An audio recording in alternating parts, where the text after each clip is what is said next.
Hi, it's Chantel here from Fiberific.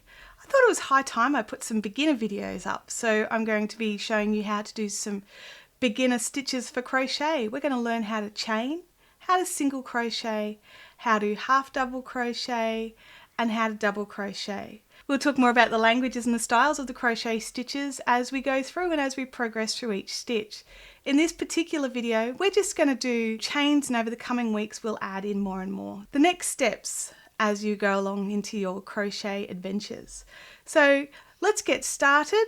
No fluffing around or talking from me today. If you want to watch talking videos, there's plenty of those. So we'll get started straight away and we'll go down to some hand shots. So we have our 4mm hook. This is a Clover 4mm soft grip, and we have some 8-ply yarn in a sort of soft tone, semi-solid. I wouldn't go too busy or too dark or too bright. It just makes it a bit too hard to see your stitches when you're first beginning. And I would definitely go with a smooth yarn.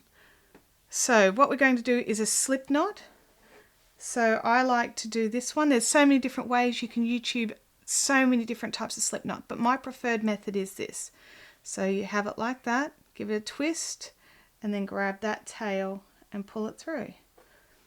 We'll do it again. You have it on your hand like this, give it a half twist, and then poke your fingers through the back and grab the working yarn. Grab those and pull, and you have a slip knot.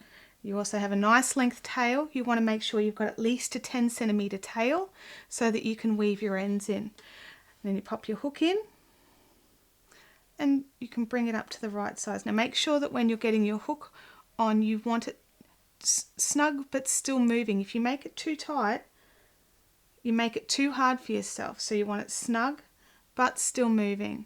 So that's our slip knot. Now we have to make sure we're not going to work in our chain. I like to hold my yarn like this. Now everyone likes to hold things differently, but I think you've got to have a bit of tension on your finger and be able to grab hold of your little knot. So bring the yarn under and over and draw it through. And the important thing to remember is your hook can move. So you bring the yarn around like this and you turn the hook down and pull it through the little hole and twist it back up again and wrap it around and bring it through the little hole. And see how we're getting nice even stitches, but you won't at the start, so don't get angry at yourself. No one gets it right at the very start if they've never done this before. So bring the hook under and over and bring it through. Oh look, I could see a piece of puppy fluff. Get off. So hook under and over. It's now facing down. It grabs it and pulls it through and tilts back up again. Under and around and pull it through. And you just keep doing this. And you just keep going until you're happy with your little line of chains that you get, okay? Or until your pattern says how many chains that you need. You just keep up and over and drag it through.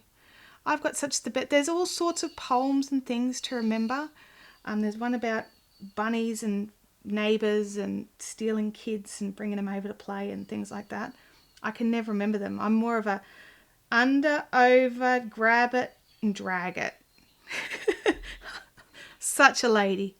Under, over, grab it and drag it through. Under, over, grab it, drag it. Now, if you can see here, there's a little gap in my yarn, just a little tiny gap here, just big enough for my little hook head to get into. Okay, that makes the world of difference. You don't want to be pulling it so tight that you can't do anything. You're better off to start a bit loose. And if you find that you're struggling with this, that it's so tight and you can't get anything through, go up a hook size.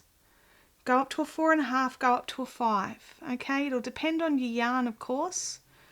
But if you're finding that it's just too tight, you just go up a hook size and just keep going. My camera stopped, so I'm just going to bring it through. But if you, bring it up and over and drag it through And you can make, if you want bigger loops, you can just make a bigger loop. Okay, see how much bigger that one is? But you can bring it down, just allow a little, up and over, and drag it through.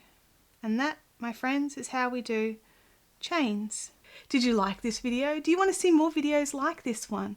Do you have a particular stitch that you're struggling with and you really want me to show you how to do it? The week 1 winner in our 4-week 100 grams a week promotion is My Miss Minnie. There are 3 more weeks where I'll be giving away 100 grams of yarn. This week it's a lovely lace weight pinwheel, 90% merino, 10% silk. It's 680 meters. If you want a chance to win this, just comment down below in the YouTube comments before 9 a.m. 29th of August 2016. Good luck! Thank you for liking, commenting and subscribing. It's time for you to go fill your universe with fibre fun.